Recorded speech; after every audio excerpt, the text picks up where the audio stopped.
Students, I welcome you in our educational channel mechanical Pandit. आइए देखते हैं स्ट्रेंथ ऑफ मटेरियल में जो डिफ्लेक्शन ऑफ बीम है। एक कैंटिलीवर बीम है, cantilever beam loaded with UDL uniformly distributed load W per unit length. ये जो लोड है W per unit length load है, W पर यूनिट रन, और इसका लेंथ टोटल L है। तो हम किसी पॉइंट पे यदि हम इसका स्लोप और डिफ्लेक्शन निकालना चाहें तो कैसे निकाल सकते हैं। तो ध्यान दीजिए कि ये आपका टोटल ये पॉइंट A है और ये पॉइंट B मान लीजिए, और यहाँ पे आपका क्या है, ये YB डिफ्लेक्शन है और स्लोप यहाँ पे थीटा B आ जाएगा। किसी हम पॉइंट X पे, ये डिस्टेंस X पे,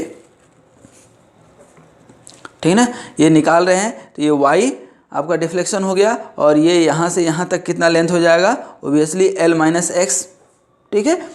और ये आपका स्लोप यहाँ पे x पे जो है स्लोप आप निकालेंगे यदि, तो ये कितना है थीटा x, ठीक है। जिस पॉइंट पे भी आप निकालना चाहें निकाल सकते हैं।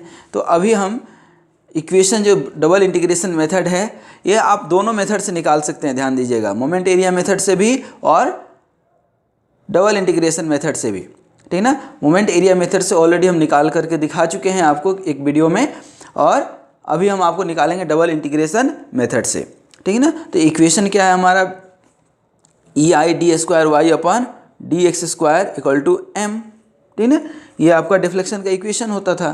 तो ये क्या हो जाएगा आपका, EI d square y upon d x square equal to, अब एम एक्स, तो एम एक्स यहाँ पे निकालेंगे इस पॉइंट पे, तो क्या हो जाएगा, ये लोड इंटू डिस्टेंस, तो लोड कितना हो जाएगा minus W into L minus x. हम बता चुके हैं ये क्लॉकवाइज होगा, क्लॉकवाइज को हम हमेशा नेगेटिव लेते हैं, ठीक ना। इंटू ये तो लोड है, into distance L minus x by 2, that means ये कितना हो जाएगा W L minus x, W L minus x का स्क्वायर, और इधर क्या हो जाएगा 2 माइनस, ठीक है। तो इस तरह से ये आपका निकल गया। अब इसको इंटीग्रेट कर दीजिए, ठीक है ना। इंटीग्रेटिंग फर्स्ट इंटीग्रेशन से आपको क्या मिल जाएगा, इसका स्लोप, तो EI dy by d x equal to कितना हो जाएगा, W क्या हो जाएगा Q minus W L minus x का Q divided by 6 plus C1 first equation. और फिर सेकेंड इंटीग्रेशन करेंगे, जब सेकेंड इंटीग्रेशन करेंगे तो आपको क्या मिल जाएगा, यहाँ पे deflection EI into y equal to minus W L minus x to the power 4 divided by 24, 6 into 4 आएगा, plus C1x into plus C2 constant of integration. तो ये आपका इक्वेशन हो गया स्लोप का, और ये इक्वेशन हो गया आपका डिफ्लेक्शन का। Now from the boundary condition you can find here, जो बाउंड्री कंडीशन अब क्या होगा आपका, आप कांस्टेंट ऑफ इंटीग्रेशन निकाल सकते हैं to find constant of integration C1 and C2 आपको निकालना है। तो बाउंड्री कंडीशन क्या होगा आपका, ध्यान दीजिए, बाउंड्री कंडीशन आपका क्या होगा, यहाँ पे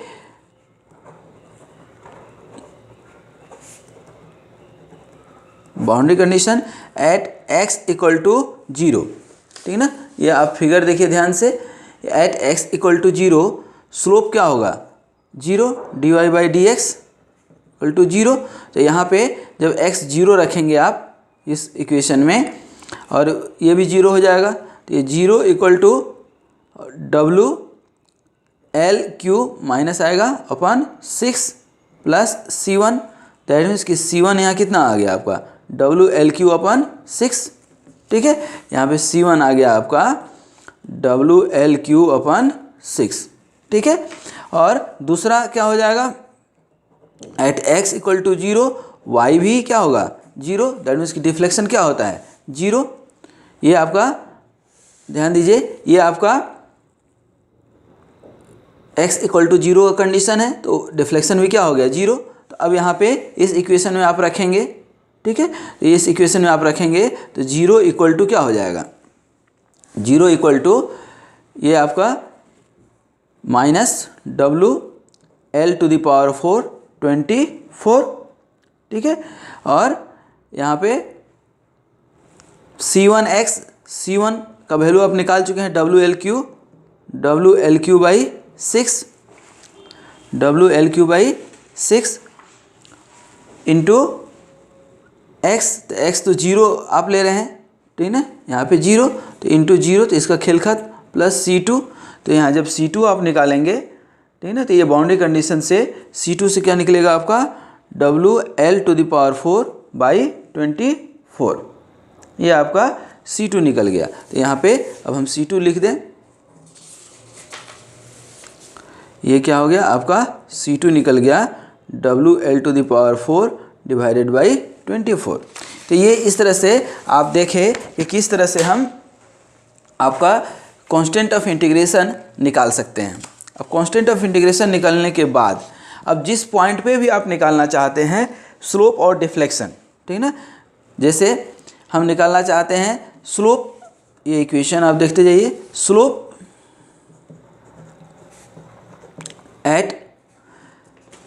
eight point B, at B, suppose कीजिएगा हम स्लोप एट बी निकालना चाहते हैं, दैट मीन्स कि थीटा बी हो जाएगा हमारा slope at B.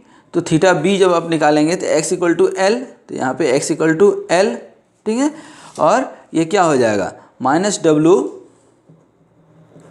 L minus L, x के जगह एल आप रख दिए हैं अपन 6 प्लस डब्लू एल क्यू अपन 6, और ये ई आई तो छुप करके बैठा ही है, तो इस तरह से यहाँ थीटा भी आप निकालेंगे तो क्या आ जाएगा डब्लू एल क्यू अपन 6 ई आई। तो इस तरह से ये आपका स्लोप एट पॉइंट बी हो गया।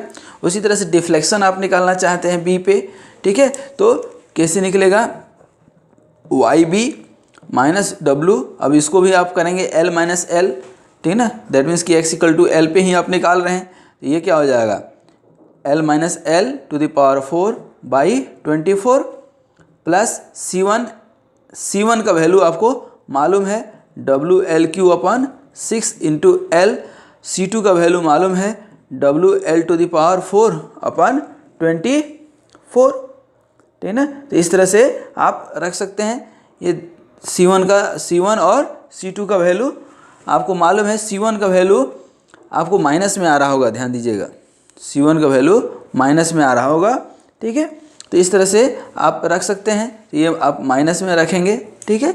ये तो पार्ट आपका 0 हो गया, इसको आप सॉल्व कर लीजिए, ठीक है ना, तो W L to the power 4 दोनों में आ गया, ये 6 है, तो इसको आप जब सॉल्व करेंगे तो you will find here deflection at point B Y B, that means कि W L to the power 4 upon 8 E I, जो है आपका 8 ई आई, ये आपका क्या निकल जाएगा डिफ्लेक्शन एट पॉइंट बी। तो इस तरह से आपने देखा कि यदि कोई कैंटिलीवर बीम है, यदि यूडीएल से लोडेड है, तो इसका स्लोप डब्लू एल क्यू अपन 6 ई आई, और यहाँ पे डिफ्लेक्शन एट पॉइंट बी आपका W L to the power 4 8 E आई, ठीक है। यहाँ ये चीज़ ध्यान रखने वाली बात है कि ये डब्लू क्या है लोड पर यूनिट लेंथ, ये ध्यान दीजिएगा, क्योंकि यूडीएल है तो लोड पर यूनिट लेंथ है, ठीक है। तो इस तरह से आप सॉल्व कर सकते हैं यूडीएल का प्रॉब्लम। तो thank you for watching this video and must like and share this video with your classmate and keep watching the series of video to make your concept very much clear. Wish you all the best.